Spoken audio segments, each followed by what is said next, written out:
தூத்துக்குடி திருவைக்க நகரில் பூட்டியிருந்த வீட்டின் மீது பெட்ரோல் ஊற்றி தீ வைத்த மர்ம நபர்கள் குறித்து போலீசார் வழக்கு பதிவு செய்து விசாரணை நடத்தி வருகின்றனர். அந்த காட்சிகளை பார்ப்போம்.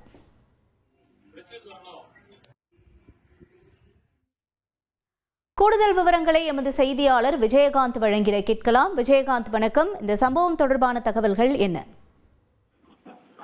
வணக்கம் மேடம். அதாவது தூத்துக்குடி திருவிக நகரில் பூட்டி இருந்த வீட்டின் அந்த கதவு துவாரம் வழியாக மர்ம நபர்கள் 2 பேர் பெட்ரோல் ஊற்றி தீ வைத்த சம்பவம் பெரும் பரபரப்பை ஏற்படுத்தியுள்ளது.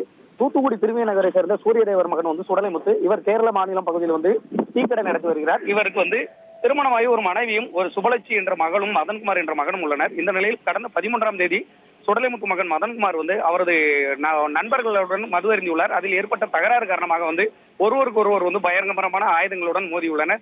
இது சம்பந்தமாக அவர்கள் அந்த மதன்குமார் நண்பர்கள் அளித்த புகாரின் பேரில் தென்பாகம் காவல்துறையினர் வழக்கு பதிவு செய்து அது வைத்தி ஒரு பிளாட் வாங்கணுமா இல்ல ஒரு பிளாட் வாங்கணுமான்னு ஒரே கன்ஃபியூஷன். ஒரு ரியல் எஸ்டேட் எக்ஸ்பர்ட் கிட்ட பேசு. எப்படி? பாஸ்வாலா பி தி பாஸ். மதன்குமாரை கைது செய்து சிறையில் எடுத்து கொண்டனர். இந்த நிலையில் இன்று அதிகாலை, அதாவது அந்த வீட்டில் மதன்குமார் வீட்டில் ஆள் இல்லாத நேரம் 2 மர்ம நபர்கள் வந்ததாக கூறப்படுகிறது.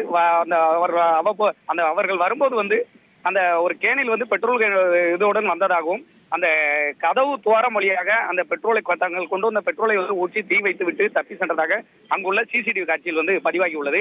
இந்த சம்பவம் தொடர்பாக வழக்கு தென்பாகம் காவல் நிலையத்தில் உடனடியாக புகார் தெரிவிக்கப்பட்டது. இதனை அடுத்து அந்த பகுதியில் உள்ள சிசிடிவி காட்சிகளை வச்சு தப்பி சென்ற மர்ம நபர்கள் குறித்து போலீசார் விசாரணை நடத்தி வருகின்றனர். உங்களுடைய தகவல்களுக்கு நன்றி விஜயகாந்த்.